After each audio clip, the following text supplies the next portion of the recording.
এ সমাজটা ধ্বংস হয়ে গেছে। অবাধ মিলামেশা। স্কুল কলেজে যা দেখেন কিসের পড়ালেখা, খালি প্রেম প্রীতির গল্প। কথা কন না। মেয়ে ছেলে শরীরে একজন আর একজনের শরীরে হেলান দিয়ে বসে আছে, স্যার ওদিক দিয়ে হেঁটে যায়। স্যারও কারে বলে স্যার 10 টাকার বাদাম দিয়ে যান। কথা কন ঠিক কি না? জামানা পাল্টে গেছে চাচা। আগেকার মুরব্বী চাচারা চিঠির মাধ্যমে প্রেম লেনদেন করছে, ভয় পাইছে এই চিঠি কার হাতে পড়ে না পড়ে। ওই চিঠি লেখে আর সেরে চাচার চিঠি আর প্রেমিকা পর্যন্ত পৌঁছায়নি। আর এখন direct action. I love you বলল, হোটেল বুকিং দিল, ভালোবাসা শেষ। রাগ কইরেন না। একটা ছেলে 150টা মেয়ের সাথে প্রেম করে। যদি বলা হয় ভাতিজে এর মধ্যে কোনোটা বউ হবি, কয় একটাও চলবি না চাচা, এলে খালি প্রেম করা যায়। কয় এদের সাথে প্রেম করা যাবি, ঘরের বউ বানান যাবি না। কথা কন ঠিক কি না? এরকম যুবক আছে না নাই? বউ আছে না নাই গো? আপনারা স্বামী স্ত্রী কয় খাটে ঘুমান? একই ঘাটে ঘুমান?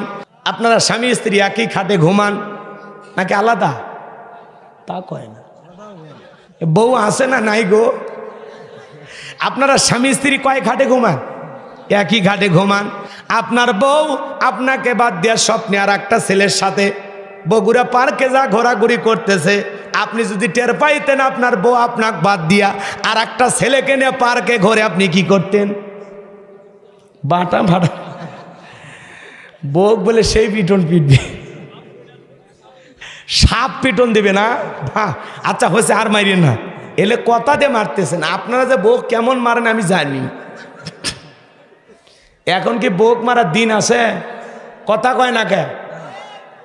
এক স্বামী খালি হুমকি দিছে, আর একবার কথা কস না তো টুটি চাপে ধর্ম। পরের দিন সকালবেলা থানার যা মার্ডারে মামলা দিয়েছে। আমার স্বামী আমাকে হুমকি দিছে। কি করছে? কয় টুটি চাপে ধরছে। মানে টুটি খালি চিপে ধরবে চাচা, বোঝেন তো নাকি? এই যে টুটি আছে না, এটা খালি চাপ দিয়ে ধরবে চাচা, ধরেনি, মামলা হয়ে গেছে। কথা কন ঠিক কিনা? আর ওই এলাকারই আর একটা বউ স্বামীর সাথে ঝগড়া লাগে, স্বামীর বুকের উপর সরে উত্তম মাধ্যম দিছে। ওই পরের দিন সকালবেলা থানাত মামলা দিবের গেছে যে ভাই গতকালকে আমার বউ আমার বুকের উপর সরে সেই পিটন পিটাইছে, আর একটু হলে জীবনটা বাইর হয়ে গেল। তখন পুলিশ কয়ে তোর বউ তোক মারে, তুই কি হিজড়ে? কথা বোঝেননি? তে বউ মারলে বিচার করার কেউ নাই। কথা কন নাকি? আপনার বউ যদি আপনারে পিটায় আর আপনি যদি থানায় বলেন যে পুরুষ নির্যাতনের একটা মামলা নেন, নিবি ভাই? পুরুষ নির্যাতনের মামলা নাই, কিন্তু নারী নির্যাতনের মামলা আছে। আছে মানে এ মামলা কত প্রকার, যার 2-4 জনের হসে ওরা টের পাইতেছে। কথা কর ঠিক কি না? রাগ কইরেন না আপনারা। আমাদের বুকের ভিতরে কত কষ্ট, এটা বলা যায় না। পুরুষেরা নির্যাতনের শিকার হবে কারণ একটা, সব জায়গায় যে মহিলা, বোঝেন না কে? রাগ করতেছেন নাকি আপনারা? হ্যাঁ, রংপুরের কিছু আলেমোলামে এক জায়গায় হসে। মাননীয় স্পিকার ওই এলাকার এমপি পদপ্রার্থী, গত বছর এমপি ছিলেন, এর আগে এমপি ছিলেন। তা আলেমোলামা সব যে এক জায়গায় হয়েছেন। স্পিকার শিরিন শারমিন উনি বসে আছেন চেয়ারে, বসে একটু মোবাইল টিপাটিপি করতেছেন। আর হুজুরেরা ওই জায়গায় বক্তব্য দিয়ে ফেলে ফেলে দিচ্ছে ঘর। ম্যাডাম আপনার সাথে আমরা আসি, আপনাকে নিয়ে এলাকায় আমরা চুষে বেড়াবো, আপনার পক্ষে আমরা ভোট চাইব, আপনাকে এমপি বানিয়ে দাও। কথা কয় না? তেল মারা, বোঝেন? শিরিন শারমিন পীরগঞ্জের এমপি, এটা চোখ বন্ধ করে এমপি হবে, কারণ পীরগঞ্জের মানুষ তো বোঝেনি। রাগ করতেছেন?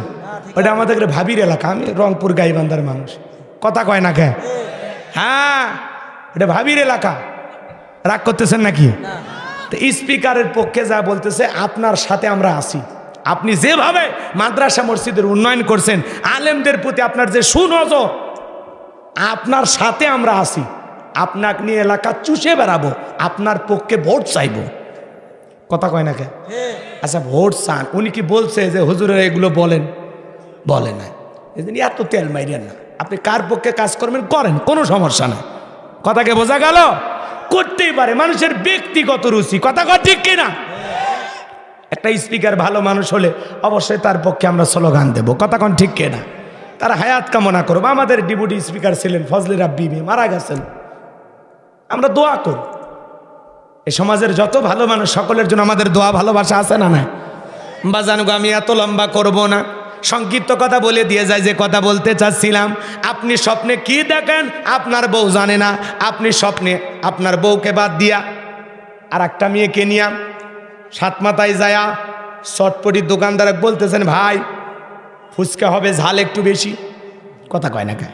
এই যে আপনার বউ বাদ দিয়ে আর একটা মেয়েকে নিয়ে আপনি সাত মাথায় বসে ফুচকা খাইতেছেন। এখনকার আবার ছেলে মেয়ে, বাপ রে বাপ, এদিক ছেলে বন্ধু তাকে মহিলা তুলে খাওয়ায়, আবার মেয়ে বান্ধবী তাকে ছেলে তুলে খাওয়ায়, কথা কন না কে? এরকম আছে না নাই? এ বউ বাদ দিয়ে বান্ধবী তুলে খাওয়ানো সব না গুনাহ? কোন স্বামী যদি তার স্ত্রীর মুখে এক লোকমা খাবার তুলে খাওয়ায়, আল্লাহ রাস্তায় সদকা করলে সে সব স্বামীর আমল নামায় আল্লাহ সেই সব লিখে দেয়, বলেন সুবহানাল্লাহ। আমরা বউ বাদ দিয়ে বান্ধবীকে তুলে খাওয়াই, কথা কন, কথা কন, আছে না নাই? সেদিন এক যুবক থেকে বাপ রে বাপ ওই মেয়েকে ডাব কিনে দিছে, মেয়ে ডাবের ভিতরে পাইপ লেগে খাইতেছে, এই ছেলে আবার মেয়ের মুখের ভিতরে পাইপ লেগে খাইতেছে। কি সাপ, আছে না নাই? জামানা পাল্টে গেছে চাচা। আগেকার মুরব্বী চাচারা চিঠির মাধ্যমে প্রেম লেনদেন করছে, ভয় পাইছে এই চিঠি কার হাতে পড়ে না পড়ে। ওই চিঠি লেখে আর সেরে চাচার চিঠি আর প্রেমিকা পর্যন্ত পৌঁছায়নি। আর এখন direct action, I love you বলল, হোটেল বুকিং দিল, ভালোবাসা শেষ। রাগ কইরেন না, একটা ছেলে 150টা মেয়ের সাথে প্রেম করে। যদি বলা হয় ভাতিজে এর মধ্যে কোনোটা বউ হবি, কয় একটাও চলবি না চাচা, এলে খালি প্রেম করা যায়। কয় এদের সাথে প্রেম করা যাবি, ঘরের বউ বানান যাবি না, কথা কন ঠিক কি না? এরকম যুবক আছে না নাই? যুবকদের আল্লাহ হেদায়েত দান করুক। এ সমাজটা ধ্বংস হয়ে গেছে, অবাধ মিলামেশা। স্কুল কলেজে যা দেখেন কিসের পড়ালেখা, খালি প্রেম প্রীতির গল্প, কথা কন না? মেয়ে ছেলে শরীরে একজন আর একজনের শরীরে হেলান দিয়ে বসে আছে, স্যার ওদিক দিয়ে হেঁটে যায়, স্যারও কারে বলে স্যার 10 টাকার বাদাম দিয়ে যান, কথা কন ঠিক কি না? কিছুই বলার নাই। যদি স্যার উল্টা পাল্টা দুই একটা কিছু বলে, দেখবেন মাঝে মাঝে দেখেন না কলেজ ইউনিভার্সিটিতে এমন মারামারি, শিক্ষককে পিটাইয়া কাপড় খুলে ফেলে দেয়। আর মাদ্রাসার দিকে তাকায় দেখেন, হুজুরকে মারা তো দূরের কথা, হুজুরের পায়ে ছাত্ররা ওজুর পানি ঢেলে দেয়। আদব যদি দেখতে চান মাদ্রাসায় যান, আর ওর বিপরীত যদি দেখতে চান তাহলে ওই জায়গা মতো যান। আমি আর কষ্ট হচ্ছে, যান বগুড়া শহরে দুই একটা কলেজের দৃশ্য দেখে আসেন, কি চলতেছে, কথা কয় না কেন? একই আইসক্রিম মেয়ে মুখের ভিতরে দেয়, বের করে, আবার ছেলের মুখে বলে হা করো। কি জামানা রে ভাই, কি জামানা! এত আমল স্বামী স্ত্রীর মধ্যেও নাই, প্রেমিকার প্রেমিকের মধ্যে যত আমল চালু আছে, কথা কন, কথা কন। যুবক মন খারাপ করছিলে, খুশি হয়েছ না? চলো আরো একটা কথা বলবো আছে, লিল্লাহে তাকবীর, বাজান গো আমার মন খারাপ করবেন না। তাহলে স্বামী স্বপ্নে কি দেখে বউ জানে না, বউ স্বপ্নে কি দেখে স্বামী জানে না। স্বপ্নের মধ্যে দেখেন আগুনে বাড়ি ঘর পুড়ে গেছে, ঘুম থেকে লাফ মারে উঠে দেখেন না আগুন লাগেনি। কে চাচা এরকম ঘটনা ঘটেনি? স্বপ্নে দেখেন সাপ তাড়া করছে, ভয়ে আপনি তো শেষ, ঘুমোর থেকে উঠে দেখেন না সাপ নাই, কথা কন ঠিক কিনা? স্বপ্নে দেখেন আপনি মরে গেছেন, বউ বাচ্চা, আমি তো কয়েকবার মরে গেছি স্বপ্নে, বউ বাচ্চা সেই কান্নাকাটি করতেছে, ঘুমোর থেকে উঠে দেখি না বেঁচে আছি, কথা কন ঠিক কিনা? তার মানে কত কিছু স্বপ্ন দেখি, কথা কন ঠিক কিনা? কত যুবক আছে দেখবেন নায়িকাদের ছবি দিয়ে ঘর ভরা, ঘুমানোর আগে একবার করে দেখার জন্য নফল, মানে দেখবি নায়িকাদের ওই যে ছবিগুলো টাঙ্গানো থাকে ঘরে, একবার করে তাকায় বলে আহারে এরকম বউ যদি পাইতাম। ঘুমের ঘরে দেখে স্বপ্নে ওই নায়িকার বুকের ওপর, কথা কন ঠিক কিনা? এ যুবক ভালো করে শুনে নাও, বাদশা কি স্বপ্ন দেখে জনগণ জানে? জনগণ জানে না। এইবার বাদশা দেখে বলে কেন তোমরা নাকি গায়েব জানো? কি জানো আছে? কোনো ধোকা আছে? থাকবে কি করে? কিতাবটি নাজিল করেছেন কে? সে আল্লাহ রাব্বুল আলামিন বলেন, জালিকাল কিতাবু লা রাইবা ফীহি। আমার আল্লাহ ডেকে বলেন, এটি এমন একটি কিতাব যেই কিতাবের মধ্যে কোনো সন্দেহ নাই, কোনো সংশয় নাই, কোনো মিথ্যা নাই, কোনো ধোঁকা নাই। There is no doubt. বলুন আল্লাহু আকবার। হুদাল্লিল মুত্তাকিন, মুত্তাকি বান্দাদের জন্য গাইডলাইন হিসাবে, পথ প্রদর্শক হিসাবে আসমান থেকে কিতাবটি নাজিল করেছেন কে? সেই কিতাবের আলোচনা শুনলে লাভ না লস? আরো জোরে আমার আল্লাহ বলেন, وَإِذَا قُرِئَ الْقُرْآنُ فَاسْتَمِعُوا لَهُ وَأَنصِتُوا لَعَلَّكُمْ تُرْحَمُونَ। সূরা আরাফ আয়াত নাম্বার 204। আমার আল্লাহ রাব্বুল আলামিন জানা দিলেন, তোমাদের সামনে যখন কোরআন পাঠ করা হয়, কোরআনের আলোচনা করা হয়, চুপ করে কান লাগিয়ে মনোযোগ সহকারে কোরআনের কথাগুলো শ্রবণ করো। যারা চুপচাপ কোরআনুল কারীমের কথাগুলো শ্রবণ করবে, আমার আল্লাহ রাব্বুল আলামিন আসমান থেকে তাদের উপরে আল্লাহর রহমত বৃষ্টির মতো নাজিল করবেন। বলুন সুবহানাল্লাহ। সেই কোরআনের কথা শুনলে লাভ না ক্ষতি? লাভটা কি? আমার আল্লাহ বলেন, ওয়াযাক্কির ফাইন্নায-যিকরা তানফাউল মুমিনিন। সূরা জারিয়ার 55 নম্বর আয়াত আল্লাহ রাব্বুল আলামিন জানা দিলেন, যারা আমার মুমিন বান্দা, তাদের সামনে যখন কোরআন দেওয়াজ করা হয়, কোরআন থেকে উপদেশ দেওয়া হয়, এই কথাগুলো শোনার পর আমার মুমিন বান্দাদের উপকারে আসবে। বলুন সুবহানাল্লাহ। তারে কোরআন শুনলেই মুমিনের উপকার। কথা বলেন ঠিক কিনা? আর এক জায়গাতে আল্লাহ তাআলা জানায় দিলেন, ওয়াইযা তুলিয়াত আলাইহিম আয়াতুহু যাদাতুহুম ঈমানা। কোরআন শুনলে মুমিনের ঈমানটা বৃদ্ধি পায়, ঈমানটা বেড়ে যায়। সুবহানাল্লাহ বলেন। তাহলে সেই কোরআন থেকে আলোচনা হবে। আজকে কথা বলবো পবিত্র কোরআনুল কারীমের 67 নাম্বার সূরা। কত নাম্বার সূরা? সূরাটির নাম হলো মুলুক। কি নাম? মুলুক মানে কি? সার্বভৌমত্ব, কর্তৃত্ব, রাজত্ব, পাওয়ার, ক্ষমতা কার হাতে? আল্লাহ। আরো জোরে বলেন। একটু মনোযোগ দিয়ে শুনবেন, কথার সাথে একটু কথা মিলানোর চেষ্টা করবেন, তাহলে ভালো লাগবে ইনশাআল্লাহ। 12:30 পর্যন্ত ধৈর্য আছে তো ইনশাআল্লাহ? তো কারা কারা 12:30 পর্যন্ত থাকবেন না তারা হাত তোলেন। আলহামদুলিল্লাহ। 12:30 পর্যন্ত যারা ধৈর্য নিয়ে বসে থাকবেন 2 হাত তুলে বলেন ইনশাআল্লাহ। আর একটু জোরে বলেন ইনশাআল্লাহ। আর একবার বলেন ইনশাআল্লাহ। হাত নামান। এই যে ওয়াদা দিলেন, ওয়াদা ভঙ্গ করা কিসের লক্ষণ? মাশাআল্লাহ। এই ওয়াজও তো আপনারা জানেন, আপনারা খুব চালাক শ্রোতা। আলহামদুলিল্লাহ। শ্রোতারা যদি চালাক হয়, অল্প কথা বললেই আলোচনা বুঝে নাই। কথা বলেন ঠিক কিনা? কইতে কলিকাতা বুঝে নাই। কথা বোঝেন নাই? তা ঠিক আছে, চালাক মানুষদের সামনে কথা বললে শান্তি পাওয়া যায়। তো চলুন আমি কথা বলবো সূরা মুলক থেকে। কোন সূরা? মুলক। মোট আয়াত আছে 30টি। জোরে বলেন কয়টি? 30টি। রুকু আছে 2টি। জোরে বলেন কয়টি? জি, 29 পারার প্রথম সূরা। আর আমি আপনাদের সামনে 2টি আয়াতে কারিমা তেলাওয়াত করেছি। 1 নাম্বার আয়াতের আলোচনা একটু গরম, আর 2 নাম্বার আয়াতের আলোচনা একটু নরম। ঠিক আছে? গরম দিয়া নরম দিয়ে শেষ। কি কষ্ট হবে নাকি? তাহলে একটু জবান ছেড়ে, ভূমিকা আর দেবো না, কোনো কথা বাড়াবো না, সরাসরি আলোচনা করি। একটু আশেপাশে তারা ভাই কথা বললেন, একটু কি কথা না বলে চুপচাপ থাকেন। হুজুর টাকা একটু বন্ধ করেন, গনাগাটি কন, মানে ওইদিকে নজর চলে যায়। টাকা বোঝেন না, সবগুলো রেখে দেন, পরে হিসাব করা যাবে।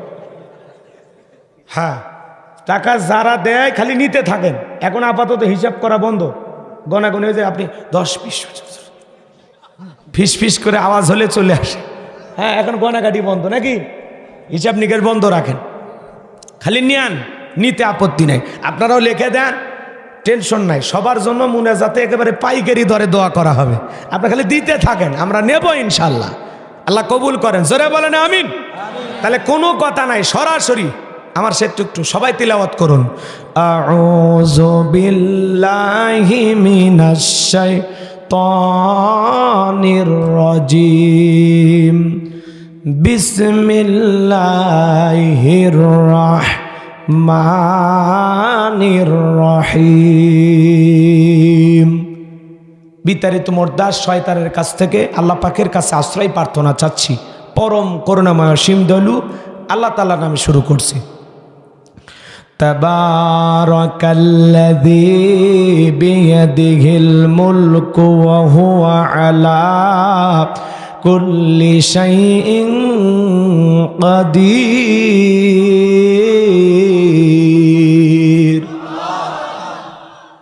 সূরাটির নাম কি বললাম? মুলক। এই সূরার কিছু ফজিলত আছে।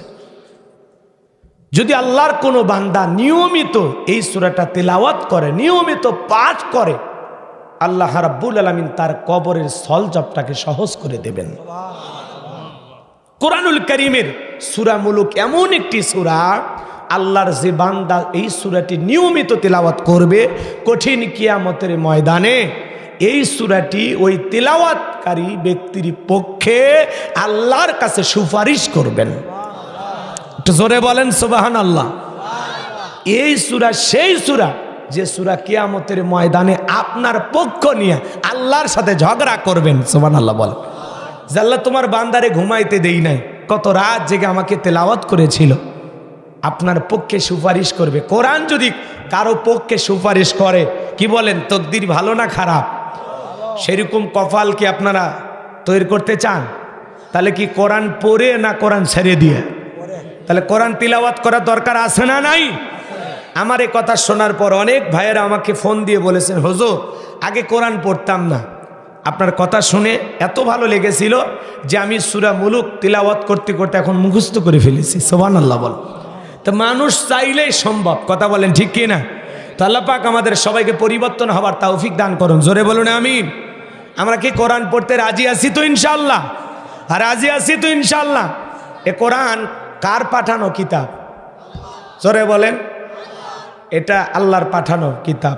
এই কিতাবের ভিতরে বান্দার জন্য আল্লাহ কি কি মেসেজ দিয়েছেন, যদি এই চিঠিটা না পড়েন তাহলে তো আপনি বুঝবেন না।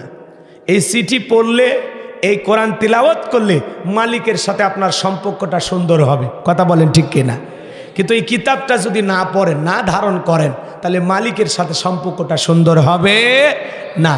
এই জন্য কোরআন তিলাওয়াত করতে হবে, কোরআন বুঝতে হবে, কোরআন অনুযায়ী আমল করতে হবে, কোরআন অনুযায়ী সমাজ করতে হবে। কথা বলেন ঠিক কিনা? আল্লাহ বক্তা শ্রোতা সবাইকে কোরআন পড়নেওয়ালা গোলাম হিসাবে কবুল করুন। সকলে বলুন আমিন। আরো জোরে বলুন আমিন। আমার ভাইয়েরা, আমার আল্লাহ রাব্বুল আলামিন বলেন, তাবারাকাল্লাযী বিয়াদিহিল মুলকু ওয়া হুয়া আলা কুল্লি শাইইন কাদির। আমার আল্লাহ রাব্বুল আলামিন ডেকে বলেন, মহামান্বিত সেই সত্তা যার হাতে সর্বময় কর্তৃত্ব, রাজত্ব পাওয়ার ক্ষমতা। তিনি হলেন সর্ববিষয়ে শক্তিবান। সব কিছুর উপরে একমাত্র ক্ষমতা চলে কার? আরো জোরে বলেন কার? ভালো করে বোঝার চেষ্টা করবেন, তাহলে সকল ক্ষমতার একমাত্র মালিক কে? আসমান আর জমিনে আল্লাহর চাইতে বড় কেউ আছে? ওয়ালাম ইয়াকুল লাহু কুফুয়ান আহাদ। আল্লাহু আকবার। আকাশ আর জমিনে আল্লাহর সমকক্ষ, আল্লাহর সমতুল্য কেউ নেই। বলেন আল্লাহু আকবার। তাহলে আসমান জমিনের সকল ক্ষমতার একমাত্র মালিক কে? আরো জোরে বলেন। লিল্লাহি মুলকুস সামাওয়াতি ওয়া মা ফিল আরদ। বলেন আল্লাহু আকবার। আসমান জমিনের একচ্ছত্র মালিকানা কার? তাহলে ভালো করে বোঝেন, সকল ক্ষমতার একমাত্র মালিক কে? আল্লাহ রাব্বুল আলামিন বলেন, তাবারাকাল্লাযী বিয়াদিহিল মুলকু ওয়া হুয়া আলা কুল্লি শাইইন কাদির। মহামান্বিত সেই সত্তা যার হাতে সর্বময় কর্তৃত্ব, সব কিছুর ক্ষমতার চাবিকাঠি কার হাতে? আসমান আর জমিনে আল্লাহর চাইতে বড় ক্ষমতাধর কেউ আছে? তাহলে ক্ষমতার চাবিকাঠি কার হাতে? এদিক খেয়াল করেন, দুনিয়ার জমিনেও আল্লাহ অনেক মানুষকে ক্ষমতা দেয়। অনেকে ভাববেন হুজুর তারা কি? শোনেন, আপনাদের এলাকার নাম কি? স্যার শাহজাহানপুর থানার নাম, তাই তো? এলাকার একটা ছেলে ঢাকায় চলে গেছে চাকরি করে, 5-10 বছর যদিও চাকরি করে, ঢাকা শহরে একটা ফ্ল্যাট ভাড়া নিয়ে থাকে। ওর পরিচয় কি? ভাড়াটিয়া। কথা বলেন না কেন? পরিচয় কি? পরিচয় কি? ভাড়াটিয়া। 50 বছরও যদি ওই এলাকায় থাকে, বলেন পরিচয় কি? ভাড়াটিয়া। তো এই দুনিয়ার জমিনে যত মানুষ 5 বছর, 10 বছর, 20 বছর, 50, 100 বছর ক্ষমতার চেয়ারে থাক না কেন, ওদের পরিচয় ওরা কি? ভাড়াটিয়া। ক্ষমতার আসল মালিক কে? আরো জোরে বলেন কে? ভালো করে বুঝবেন, এই দুনিয়াতে হিসাব নিকাশ করে দেখলে আপনি আমিও ভাড়াটিয়া। কথা বলেন ঠিক কি না? তাহলে এদিক খেয়াল করেন, তাহলে সকল ক্ষমতার চাবিকাঠি কার হাতে? আল্লাহর চাইতে বড় ক্ষমতাধর কেউ নাই। কথা বলে ঠিক কি না? আমরা সেই আল্লাহর গোলাম যার হাতে সব ক্ষমতা আছে। কথা বলে ঠিক কি না? আমার বউ আমার সামনে সাজে না, সাজে কখন? বিয়ের বাড়ির দাওয়াত পাইলে। কথা কোন ঠিক কিনা? দুপুর 12টায় গোসল শেষ, 2টা পর্যন্ত সাজতেছে, মসজিদের থেকে আসে বলছে, কে রে বিউটি হয়নি? কার একটু থামো, হয়ে গেছে। তো এখন আপনি যা দেখে, বাপ রে বাপ, তো তোমার সেই লাগতেছে, হেভি লাগতেছে রে। তখন বলতেছে সাজবো না, ওই বিয়ের বাড়িতে গেলে মানুষ বলবে কার বউ? নয়নের বউ। আমি তো শাস্তিছি তোমার জন্য। কথা কান ঠিক না? এরকম আছে না? না আসলে ওই পাগলি কিন্তু আপনার আমার জন্য সাজেনি, ওই ভাব দেখানোর জন্য, মানসক দেখানোর জন্য সাজছে। আর আমাদের সামনে ওই সিরা মিসকি পরে ঘরে, সিরা 3 পিস পরে সিরে গেছে, জেলে না, বোঝেন না? 2-1 জায়গায় সিরে টিরে গেছে, ওই বুঝাচ্ছে যে সিরে গেছে, আরো কিনে দাও। এদিকে শোকেছে 365টা তোলা আছে। কথা কন ঠিক না? এরা আমাদের সামনে চাকরানির মতো থাকে, আর যখন বিয়ের বাড়ির দাওয়াত মনে হয় বিলকিস রানী। কথা কন ঠিক কিনা? এই জন্য বউদেরকে বলি, এরা এরা এরা এরা এরা এরা স্বামী ভক্ত বউ না, এরা খুব ভেজাল। কথা কন না কেন? পাগলি সাজা লাগবে রাতের বেলায় লিটনের বাবক দেখানোর জন্য। কথা কন ঠিক কিনা? আচ্ছা, মহিলাদের ওয়াজ যদি করার সুযোগ হয় পরে বলতেছি, কথাকে সামনের দিকে নিয়ে যায়। কষ্ট হচ্ছে আপনাদের? লিল্লাহে তাকবীর। জিন্সের প্যান্ট শার্ট পরিয়া রাস্তা হাইটা যায়, পৌলানা মাইয়া ওইটা সিনা বড় দায়। কথা কয় না? এমন পোশাক পরে যায়, কানে পড়ছে দুল, কপালে পড়ছে টিপ, কাছে যদি যায় বলেন বিলকিস আপা, কয় না আমি আবুল। আছে না? না, আমরা পাগল মন, আমাদের মন খালি ছটপট করে। কথা কয় না? কথা কয় না? কি মন? কি মন? পাগল মোহন মন রে, মন কেন উল্টো পাল্টা বলে? ও পাগল মন মন রে, মন কেন মসজিদে না যায় রে? আল্লাহ রে, কোন দুনিয়ায় পাঠাইলা আমারে? বর্তমানের নারী পুরুষ সমান সমান মাপ, লম্বা চুল কাটিয়া আবার মাথায় লাগাই ক্যাপ। আল্লাহ রে, কোন দুনিয়ায় পাঠাইলাই আমারে? জিন্সের প্যান্ট শার্ট পরিয়া রাস্তা হাইটা যায়, পৌলানা মাইয়া ওইটা সিনা বড় দায়। কথা কয় না? এমন পোশাক পরে যায়, কানে পড়ছে দুল, কপালে পড়ছে টিপ, কাছে যদি যায় বলেন বিলকিস আপা, কয় না আমি আবুল। আছে না? না, বুখারী শরীফের স্পষ্ট হাদিস, আল্লাহ রাসূল বলেছেন, কোন পুরুষ যদি নারীর বেশ ধারণ করে আর কোন নারী যদি পুরুষের বেশ ধারণ করে, আল্লাহর লানত তাদের উপরে। কথা বলে ঠিক কি না? আজকে সমাজে ওড়না এখন ছেলে মানুষ নেয়, মেয়েরা নেয় না। কথা কয় না? ওই জন্য ঢাকা শহরে দেখলেন না, কিছু মা বোনরা স্লোগান দিল, পোশাকের স্বাধীনতা চাই। কেমন স্বাধীনতা? বলে দাদি নানি ব্লাউজ ছাড়া শাড়ি পরেছিল, আমরাও পরতে চাই। এ কথা কন নাকি আপনারা? দাদি নানি ব্লাউজ ছাড়া শাড়ি পরেছিল ঘরের ভিতর, এখন অভাবের কারণে পড়ুক আর গরমের কারণে পড়ুক, কোন দাদি কি শাড়ি পরিয়া বিশ্বরটাই আন্দোলন করছে? দেখে যাও, আমি তোমার দাদি শাড়ি পরেছি বলেছিল। কথা বলেন, বলেছিল? এই বোনেরা ব্লাউজ তারা শাড়ি পইরা এমন কায়দায় পিঠটা ফাঁকা রাখছে, মনে হয় এই জায়গায় আর্জেন্টিনা ব্রাজিলের ম্যাচ হবে। কথা কন ঠিক কি না? এরা অসভ্য, এরা বেহায়া, এরা নগ্নতা ছড়াইতে চায়, এরা পোশাকের স্বাধীনতার নামে যেটুকু পরে আছে এটুকু পরে থাকতে চায় না। যারা সভ্য ঘরের সভ্য জন্ম হওয়া মেয়ে তারা এই স্লোগান দিতে পারে না। কোন মুসলমানের মেয়ের মুখে এই ধরনের আওয়াজ আসতে পারে না। কথা বলেন না কেন? ভালো করে বোঝেন, নারী পর্দা করবে, নিরাপদে থাকবে। নারী কেন তার দেহকে, এই যে আমাদের দ্বিতীয় বক্তা ভাই এমন এমন কথা বলছেন, চমৎকার আলোচনা, কথা কয় না কেন? যে আমরা দেহের অনেক কিছু নিজেদের ঢেকে রাখি, বউ বাচ্চা ঢেকে রাখি না। কথা কন ঠিক কি না? হ্যাঁ, ক্ষেত খামারে লাউটাও কদু বাঁচানোর জন্য চিন্তা ভাবনা করি, কিন্তু নিজের ঘরের ইজ্জত বাঁচানোর জন্য চিন্তা করি না। আমি কিন্তু সব শুনছি, কথা কন ঠিক কি না? চমৎকার উদাহরণ দিয়েছেন না? হ্যাঁ, যেগুলো কথা বলেছেন বাস্তব না? উনি কি বলছে, আমি ওয়াশ করবো, তো উনি ওয়াশ করছে, আমি একটু হালকা মলম দিয়ে যাচ্ছি। কষ্ট হচ্ছে আপনাদের নাকি? হ্যাঁ, বিরক্ত হেন না। বউ যদি আপনারা হয়, মেয়ে যদি আপনারা হয়, অবশ্যই তাকে ফরজ পর্দা করানোর দায়িত্ব কার? জোরে বলেন কার? এই অসভ্য দুই চারটা বেহায়া নারীর কারণে বাংলাদেশ কোনোদিন বেপরদায় চলবে না। মনে রাখবেন, এটা লন্ডন আমেরিকা নয়। তারপরে মাঝে মাঝে ঢাকা শহরে গেলে নারীদের পোশাক দেখলে মনে হয় আমি আমেরিকায় আছি। কথা কন ঠিক কি না? এই জন্য এই বোনদেরকে বলতে চাই, ভালো হয়ে যাও। আর যদি পোশাক ছাড়া ঘুরতে মনে চায়, গুগলে সার্চ দাও কোন দেশে পোশাক ছাড়া মানুষ বসবাস করে, পাসপোর্ট ভিসা লাগাইয়া ওই দেশে চলে যাও। তোদের মতো অসভ্য বেহায়া নারীর জন্য এ দেশের কুকুরও কাঁদবে না। কথা কন ঠিক কি না? মুসলমান হয়ে থাকলে ভালো করে বলেন তো, পর্দা করে নফল না ফরজ? অকরনা ফি বুয়ুতিকুন্না ওয়ালা তাবাররুজনা তাবাররুজাল জাহিলিয়াতিল উলা। নারীরা তোমরা ঘরের ভিতর অবস্থান করো, খবরদার জাহিলিয়াতি যুগের মেয়েদের মতো নোংরা অশ্লীল পোশাক পরে নিজের দেহকে প্রদর্শন করো না। যে নারী যত সুন্দর তার পর্দাটা তত সুন্দর। আর ঢিলা ঢালা বোরকা আর হাত মুজা পা মুজা পরার স্টাইল বলে দেয় এটা সভ্য ঘরের সভ্য মহিলা। এর বাপ মুসলমান, এর স্বামী মুসলমান। কথা বলেন ঠিক না? কোন মুসলমানের মেয়ে বেপরদায় বাহিরে বের হতে পারে না। কথা বলেন না কেন? আপনার বউকে আপনি বোরকা পরাবেন না? আপনার মেয়েকে আপনি পর্দা করাবেন না? অবশ্যই করাবো ইনশাআল্লাহ। শোনেন শোনেন, দুটা বাজে উদ্যান কথা বলে কি মানুষ আসছে বলে বুঝবার নয়, বোঝেন নি? তালক তিলবে না আপনি বুঝেন না বলে কইল না। চাষা একেবারে ইজ্জত খাইছে। দেখছেন না কত ক্যামেরার চোখ, দেখছেন? বলে সব ভাইরাল হয়ে যাবে, সাবধান।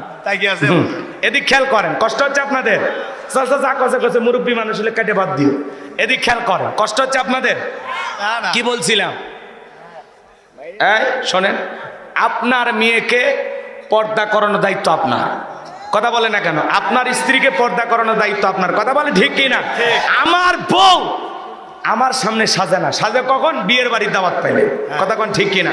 দুপুর 12টায় গোসল শেষ, 2টা পর্যন্ত সাজতেছে। মসজিদের থেকে আসে বলছে, কে রে বিউটি হয়নি? কার একটু থামো, হয়ে গেছে।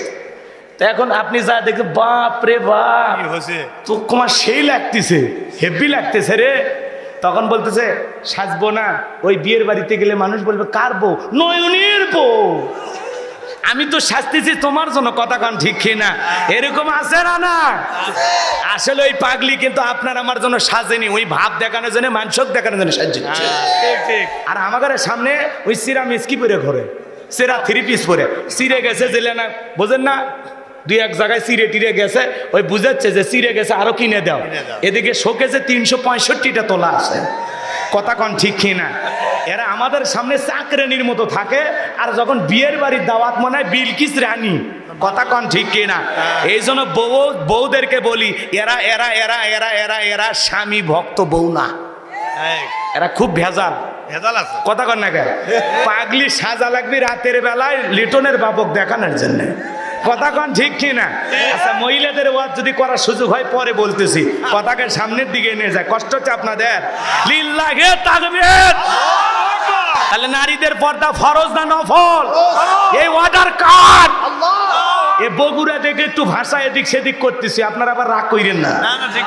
আমি বহুদিন ধরে বগুড়ার থাকি, ওই জন্য সব শিখছি। কথা বুঝছেন নাকি? বাজান গো, আমার মন খারাপ করবেন না, কষ্ট মনের মধ্যে নেবেন না, ভালো করে বোঝেন। তাহলে আপনি আমি যখন সালাত আদায় করব, অন্তরে ভয় থাকতে হবে কার? আল্লাহ। নামাজের ব্যাপারে তাড়াহুড়ো করা যাবে না। আমরা 2 রাকাত নামাজ 2 মিনিটে শেষ, এরকম আছে না নাই? এ জোরে বলেন, আছে না নাই? জোহরের 4 রাকাত সুন্নত, ইমাম আর মুসল্লি একসাথে নিয়ত বান্ধিছে। ইমামের 2 রাকাত হওয়ার আগে মুসল্লি 4 রাকাত শেষ। হুজুর এইবার জিজ্ঞাসা করেছে, চাচা মিয়া আমার আগে আপনার নামাজ শেষ হলো কেমনে? আমার 2 রাকাত হয় না আর আপনি 4 রাকাত হয়ে গেল। কয় হুজুর আপনাদের চর্চা কম। হুজুরেরই বলি চর্চা কম, ওরই চর্চা বলে বেশি। কথা কন না কেন? এরকম আছে না নাই? এক চাচা আমার জীবনে দেখা, খালি এরকম মুখ নাড়তে যাও, আর মুখ নাড়ানোর স্টাইল দেখে আমি জিজ্ঞাসা, চাচা কোন সুরে পড়লেন? চুপ করে আছে, থমেরে আছে। চাচা কোন সুরে পড়লেন? মানে ওই যেভাবে মাকড়া আদায় করেছে, ভালো ভাগ্যে যে দাঁতগুলো এখনো খোলেনি, এটা তো বিশাল ব্যাপার। বুঝছেন, মুখ খালি নাড়তেছে। তখন আমাকে বলতেছে, বাবা ভাইস্তে তুমি মন খারাপ করো না, আমি কোনো সুরে কেরাইতে যাই না। মানুষ দেখে ঠোঁট ঠোঁট নাড়ে পড়ে, তা আমি মনে করছি আমি এমন কায়দায় মুখ নাড়ামো যাতে মানুষ বুঝতেই না পারে যে আমি কোনো সুরেই পড়িনি। এরকম চালাক আছে না? মুরুব্বি মানুষ দাড়ি পেকে গেছে, নামাজের মধ্যে দাঁড়াইয়া কেউ ট্যাপ চালু করলে ওই বেকা হয়ে দেখে কে ওযু করতেছে, ও উত্তর পাড়ার বাদশা কেবল এলো। কথা কয়, এরকম আছে না? না। এক চাচা মিয়া নামাজের ব্যাপারে শোনেন, আজান হয় 15 মিনিট 20 মিনিট আগে, ওই চাচা দেখবেন 30 সেকেন্ড থাকতে তাড়াহুড়ো করে ওযু করে এক ঠ্যাং না ধুয়ে প্রথম রাকাত ধরবে, দৌড় মারছে। বুঝছেন, তাই সালা মসজিদ পিছলে খায়, চাচা একদিক লঙ্গি একদিক, তাও বলে আল্লাহু আকবার। আর একজন এসে কয় চাচা লঙ্গি খুলছে, কয় খুলে যায় যাক, জামাত ছাড়া যাবে না। এরকম নামাজি হলে হবে? নামাজ তাড়াহুড়া করলে হবে না। যখন আসে রমজান মাস, তখন এই দেশে নামাজের প্রতিযোগিতা আরম্ভ হয়। 20 রাকাত পড়েন, 8 রাকাত পড়েন, ওইটা নিয়ে আমার মাথা গরম নাই, মাথা ব্যথাও নাই। কথা কন না কেন? যত বেশি পড়বেন তত বেশি লাভ। কথা কন ঠিক কিনা? ভালো করে বোঝেন। আপনি 20 রাকাত তারাবি পড়ে এখন সোনা তোলা বাজার নাকি বোরের হাট, ওই হাটত প্রথম তারাবি পড়ে গল্প হয়, দোস্ত তোমাদের মসজিদে প্রথম তারাবি? আমাদের হুজুর খুবই আল্লাহওয়ালা পরহেজগার, 55 মিনিট। কই কি 55 মিনিট? আমাদের হুজুর বিদ্যুতের গতি ফেল। কে? কই 25 মিনিটে সব শেষ। আমি খানায় কাবা মক্কা মদিনা, আল্লাহ গেছেন, আল্লাহ নিয়ে যাওয়াইছেন, আমি গেছিলাম ভাই। 1 ঘন্টা 45 মিনিট লাগছে তারাবি পড়তে। কত? 1 ঘন্টা 45 মিনিট। আর আপনি 20 মিনিটে 20 রাকাত, 16 মিনিটে 20 রাকাত। এই নামাজ আল্লাহর আসমানে পৌঁছা তো দূরের কথা, কবুল হওয়া তো দূরের কথা, মসজিদের ছাদের উপর উঠবি না। কথা কন ঠিক কিনা? এগুলো নামাজ নিয়ে তামাশা করা যাবে না। নামাজ পড়তে হবে ধীরস্থির ভাবে, সময় নিয়ে। সাহাবায়ে কেরাম 2 রাকাত নামাজ পড়ছে, সারা রাত কেটে গেছে। সুবহানাল্লাহ। তাহলে আল্লাহর ভয়ে আপনি আমি যখন মসজিদে সালাত আদায় করার জন্য জোহরের নামাজের সময় প্রবেশ করব, তখন মনে মনে ভেবে নেব এই জোহরের নামাজ আমার জীবনের শেষ নামাজ। আমি আসর পর্যন্ত আল্লাহর জমিনে নাও বেঁচে থাকতে পারি। কথা বলেন ঠিক কিনা? আউযু বিল্লাহি মিনাশ শাইতানির রাজিম। বিসমিল্লাহির রাহমানির রহিম। আল্লাহু আকবার। বিতাড়িত মোর্দার শয়তানের কাছ থেকে আল্লাহ পাকের কাছে আশ্রয় প্রার্থনা চাচ্ছি। পরম করুণাময় অসীম দয়ালু আল্লাহ তাআলা নামে শুরু করছি। আমরা যে কোনো কাজ শুরু করব কার নামে? আল্লাহ। জোরে বলেন কার নামে? আল্লাহ। আল্লাহর নামে কাজ শুরু করলে বরকত আছে না নাই? আছে। আরো জোরে বলেন আছে না নাই? আছে। সম্মানিত ভাইয়েরা আমার, যে কোনো কাজের শুরুতে যদি আপনি বিসমিল্লাহ পাঠ করেন, যে কাজ আল্লাহর নাম নিয়ে শুরু করা হয়, সে কাজে কল্যাণ আছে না নাই? আছে। আরো জোরে বলেন আছে না নাই? বিসমিল্লাহর পাওয়ার কথা, ফজিলত কত যদি বুঝাইতে যাই লম্বা হবে, সংক্ষিপ্ত একটা কথা আপনাদের উদ্দেশ্যে বলে যায়। আল্লাহর একজন বান্দি, অমুসলিমের ঘরে তার জন্ম। মুসলমানদের একটা দ্বীনি মজলিসে গিয়ে কোরআনের আলোচনা শোনার পর হৃদয়ের ভিতরে একটু পরিবর্তন হয়েছে, সিদ্ধান্ত নিয়েছে আমি কালেমা পড়ে মুসলমান হব। সুবহানাল্লাহ বলেন। বলেন তো বাজান, মাঝে মাঝে আমাদের এদিক খেয়াল করেন, দিনের বুঝ আল্লাহ যাদেরকে দেন অনেক ইমামের কাছে, অনেক বক্তার কাছে হাতে হাত রেখে মানুষ কালেমা পড়ে মুসলমান হয়। কথা বলেন ঠিক কিনা? সংক্ষিপ্ত কথা 2 মিনিটে বলে দিয়ে যাই বাজান গো আমার। এই মেয়েটা কালেমা পড়ে মুসলমান হয়ে গেল। বাড়িতে যাওয়ার পর উঠতে বসতে আল্লাহর জিকির করে, জবান দিয়ে বিসমিল্লাহ পাঠ করে। হঠাৎ করে মেয়েটার মা জিজ্ঞাসা করে, জবান দিয়ে কি বললি? মেয়েটা ডেকে বলে, মা আমি মুসলমানদের ধর্মীয় প্রোগ্রামে গিয়ে বুঝতে পেরেছি সৃষ্টিকর্তার নাম আল্লাহ। কুল হুয়াল্লাহু আহাদ। হে নবী আপনি বলুন আল্লাহ এক, আল্লাহ অদ্বিতীয়। বলেন তো আমাদের সৃষ্টিকর্তার নাম কি? আল্লাহ। আরো জোরে বলেন কি? আল্লাহ। এইবার মেয়েটা ডেকে বলে, মা আমি বুঝতে পেরেছি মুসলমানদের ধর্ম হলো পৃথিবীর শ্রেষ্ঠ ধর্ম। ইন্নাদ-দীনা ইনদাল্লাহিল ইসলাম। নিঃসন্দেহে আল্লাহ তাআলার কাছে কেবলমাত্র শুধুমাত্র একটি ধর্ম মনোনীত, ধর্মের নাম কি? ইসলাম। ইসলাম আছে যেখানে শান্তি আছে, ইসলাম আছে যেখানে সমাধান আছে। এইবার মেয়েটার মা ডেকে বলে, মেয়ে সর্বনাশ করেছে, যে এখনো সময় আছে, ইসলাম ধর্ম ত্যাগ করে বাপ দাদার ধর্মে ফিরে আসো। মেয়েটা ডেকে বলে, মা কোনো মতে আমার পক্ষে ইসলাম ধর্ম ছাড়া সম্ভব নয়। স্বামী আসলেন, ডেকে বলে, স্বামী আমরা এই এলাকার সবচেয়ে ধনী মানুষ, আমাদের মেয়েটা কালেমা পড়ে মুসলমান হয়েছে, এটা তো মেনে নেওয়া যায় না। এইবার ডেকে বলে, এ আমার মেয়ে এখনো সময় আছে, ইসলাম ধর্ম ত্যাগ করে চলে আসো। মেয়েটা ডেকে বলে, বাবা ইসলাম মানতে গিয়ে যে মজার শান্তি পেয়েছি, আমার পক্ষে ইসলামের পথ থেকে 1 ইঞ্চি সরে আসাও সম্ভব নয়। জোরে বলেন আল্লাহু আকবার। ওই প্রভাবশালী ব্যক্তি বাদশার খুব কাছের মানুষ ছিলেন। ওই দেশের বাদশার কাছে গেলেন, বাদশা তার সিলমোহর মারা আংটিটাই ব্যক্তির হাতে দিয়েছেন। ওই দেশের নিয়ম হলো ওই বাদশার সিলমোহর মারা আংটি যার হাতে থাকবে, কোনো কারণে যদি আংটিটা হারিয়ে ফেলে, বাদশার আংটি হারানোর অপরাধে বাদশা তাকে ফাঁসি দিয়ে মারে।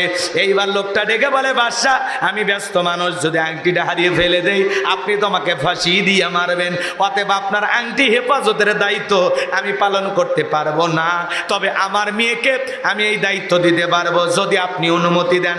বাদশা ডেকে বলে, আমার কোনো সমস্যা নাই, মেয়েটার হাতে আংটি হেফাজতের দায়িত্ব দাও, কিন্তু অবশ্যই দেশের আইন সম্পর্কে মেয়েটাকে অবগত করবা।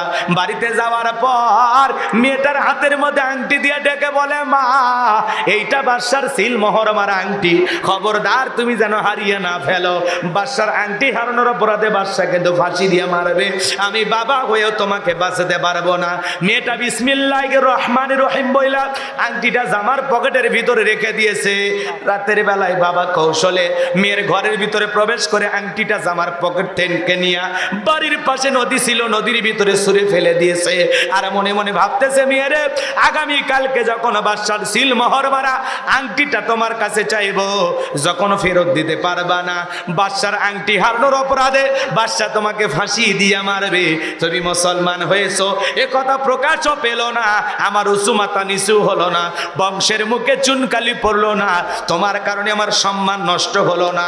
আপন বাবা হয়ে মেয়ের বিরুদ্ধে গভীর ষড়যন্ত্র করলেন, চক্রান্ত করলেন, কারণ একটাই, মেয়েটা ইমানদার মুসলমান। কথা বলেন ঠিক কিনা? ইসলাম মানতে গেলে আপন বাবা সন্তানের বিরুদ্ধে অবস্থান নেয়। কথা বলেন না কেন? ইব্রাহিম আলাইহিস সালাম তার বাবা আজর ঠাকুরকে ডেকে বলে, আব্বা এই প্রতিমাগুলো দেখে না, শোনে না, না পারে নিজেদের কল্যাণ করতে, না পারে আপনাদের কল্যাণ করতে, নাকের ডোকে একটা মাছি বললেও তাড়ানোর শক্তি নাই। বাবা গো, দেবতার পূজা বাদ দিয়ে এক আল্লাহর ইবাদত করো। আজর ঠাকুর ডেকে বলে, তুমি আমার দেবতার বিরুদ্ধে কথা বলো, আমার ছেলে হইয়া যাও, আমার চোখের সামনে থেকে দূর হয়ে যাও। ইব্রাহিম খলিলুল্লাহকে বাড়ি থেকে বের করে দিলেন। কথা বলেন ঠিক কিনা? শুধু এক আল্লাহর পথে দাওয়াত দেওয়ার কারণে আপন পিতাও সন্তানকে ঘর থেকে বের করে দিলেন। এই বাবা মেয়েটার বিরুদ্ধে এই গভীর চক্রান্ত আর ষড়যন্ত্র করলেন, কারণ একটাই, মেয়েটা কালেমা পড়ে মুসলমান হয়েছে। এইবার শোনেন, এই যে আংটিটা নদীর ভিতরে ছুঁড়ে ফেলে দেওয়া হলো, আপন বাবা হয়ে মেয়ের বিরুদ্ধে এরকম একটা মরণের ফাঁদ পেতে রাখলো। পুরো ঘটনাটাকে আপনারা শুনবেন। কারা কারা একটু হাত তোলেন তো বাজান, লিল্লাহি তাকবীর। হাত নামান বাজান গো আমার। তাহলে সূরার নাম সূরাল মুমিনুন। একটু জবান ছেড়ে সবাই তেলাওয়াত করুন, ক্বাদ ফালাহাল মুমিনুন।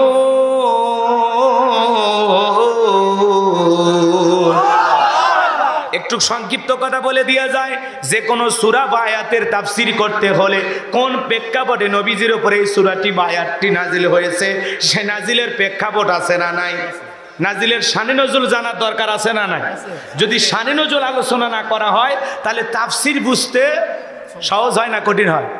কঠিন হয়। আর যদি শানে নজুল আলোচনা করা হয় তাহলে তাফসীর বুঝতে সহজ হয়, বলুন সুবহানাল্লাহ। আর যদি শানে নজুল আলোচনা করা না হয় তাহলে তাফসীরের পরিপূর্ণতা পায় না। কথা কি বোঝা গেল? তাহলে রসুলের উপর কোন সময় আল্লাহ পাক সূরাল মুমিনুনের এই আয়াতে কারিমাগুলো নাজিল করেছেন জানার দরকার আছে না নাই? বলতে গেলে যদি একটু সময় লাগে, সময় দেবেন তো ইনশাল্লাহ? কত মুরব্বী যাত্রার প্যান্ডেলে ফজরের নামাজ পড়ছে, না মানে ফজর পর্যন্ত যাত্রা দেখছে। তাহলে ফজর পর্যন্ত যাত্রা দেখা যায়, রাতের 3টা-4টা পর্যন্ত জাগ্রত হয়ে বিশ্বকাপ খেলা দেখা যায়। আর কোরআন শোনার জন্য যদি একটু সময় দেওয়া লাগে, দেবেন না? পারবেন তো? যদি সময় দেন বুঝবো এলাকার মানুষ ভালো, আর যদি সময় না দেন তাহলে বুঝবো আপনারা ওই গুরু। ও বোঝেননি? না না, কৃষক মফিজ বানাবো। বাজান গো আমার, নবীজির প্রিয় সাহাবী হযরত ওমর ফারুক রাদিয়াল্লাহু তাআলা ডেকে বলেন, আমি মৌমাছির বন বন ভন বন আওয়াজ শুনলাম। ডানে তাকায় মৌমাছি নাই, বামে তাকায় মৌমাছি নাই। বিশ্ব নবীর চেহারা মোবারকের দিকে তাকায় দেখি নবীজি ফিস ফিস করে কি যেন তিলাওয়াত করতেছেন। হযরত ওমর ফারুক ডেকে বলেন, আমার বোঝার বাকি রইল না, আসমান থেকে নবীজির উপরে কোরআনুল কারীম নাজিল হচ্ছে আর বিশ্ব নবী কোরআনুল কারীম রিসিভ করতে ব্যস্ত, বলুন সুবহানাল্লাহ। মৌমাছির বন বন ভন বন আওয়াজ হলে কোরআনুল কারীম নাজিল হয়। দপ্তরি ছুটির ঘন্টায় বাড়ি মারে টন টন আওয়াজ হইলে কোরআনুল কারীম নাজিল হয়। নবীজি যখন ঘোড়ার উপরে থাকতেন ওই সময় যদি কোরআনুল কারীম নাজিল হইতো, ওহির ভারে ঘোড়ার পাগুলো বালুর ভিতরে ডেবে যেত, বলেন আল্লাহু আকবার। কয়েকটি পদ্ধতিতে নবীজির উপরে কোরআনুল কারীম নাজিল হইতো, এগুলো বলতে গেলে লম্বা হবে। এক সাহাবী রানের উপরে মাথা রেখে নবীজি আরাম ফরমাচ্ছেন, ওই সময় কোরআনুল কারীম নাজিল হলো। সাহাবী ডেকে বলেন, আমার কাছে মনে হয় আমার রানটা ফেটে যাবে, আমার কাছে মনে হয় আমার রানের উপরে পাহাড় চেপে ধরা হয়েছে। তাহলে কোরআনুল কারীমের একটা আলাদা ওয়েট, আলাদা একটা ওজন আছে না নাই? জীবনের প্রথম কোরআনুল কারীম রিসিভ করতে গিয়ে নবীজির শরীর মোবারকে জ্বর পর্যন্ত এসেছিল। আমার ভাইরা, দীর্ঘ 23টি বছরে নবীজির উপরে কোরআনুল কারীম নাজিল হয়েছে। ইমদাদিয়া লাইব্রেরি 150-200 টাকার বিনিময়ে কোরআনটা ছাপায়া আপনার আমার বাড়িতে পৌঁছায়া দিয়েছে। এই কোরআনের সম্মান মর্যাদা অনেক কপাল পরা মুসলমান আমরা আজও বুঝতে পারলাম না। কথা বলেন ঠিক কিনা? হযরত ওমর ফারুক ডেকে বলেন, নবীজির কোরআনুল কারীম রিসিভ করা শেষ হয়ে গেল। বিশ্ব নবী সাহাবায়ে কিরামদের দিকে মুখ ঘুরায় ডেকে বলেন, আমার সাহাবীরা, এই মাত্র আসমান থেকে জিবরাইল এসে আমার উপরে সূরাল মুমিনুনের 10টি আয়াত কারিমা নাজিল করে জানায়া দিয়ে গেলেন, নবী গো, এই 10টি আয়াতের ভিতরে আল্লাহ রাব্বুল আলামিন তার আদরের মুমিন বান্দাদের জন্য 7টি বৈশিষ্ট্য নিয়ে আলোচনা করেছেন, 7টা গুণাবলী নিয়ে আলোচনা করেছেন। কোন মুমিন যদি এই 7টা গুণে গুণান্বিত হতে পারে, 7টা গুণ দিয়ে তার জীবনটাকে সাজাইতে পারেন, আমার আল্লাহ রাব্বুল আলামিন বলেন, উলাইকা হুমুল ওয়ারিসুন